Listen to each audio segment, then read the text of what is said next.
Okay. Ako po yung sobrang dalagang Pilipina din, mainhen, tsaka sobrang laging umiiyak, yun, madrama na girlfriend.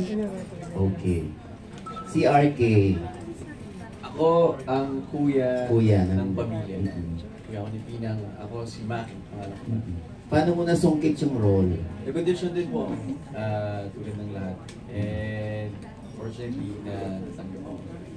Until now, natutuwa pa rin ako.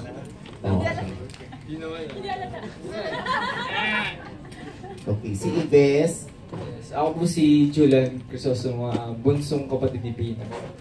And ako dito yung makulit na anak, tapos iyakin. Kunwari matapang pero iyakin pala.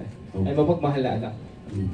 Si Karen naman, parang ano kaya ni best friend ka ba ni Pina? Actually po, ninang ko po si Miss Janice dito. So magkinakapatid po kami ni Pinang. Tapos lumaki po kami tatlo nila MJ. Parang hindi naman halata.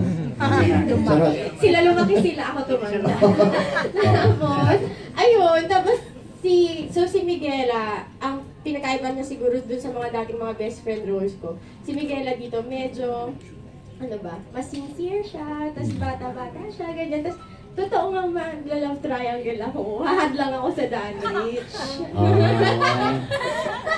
Naku. Okay. Thank you, Karen. Kay Dan, ikaw ba yung nahirapan dito? O Bakit? Nahirapan Nahirapan sa...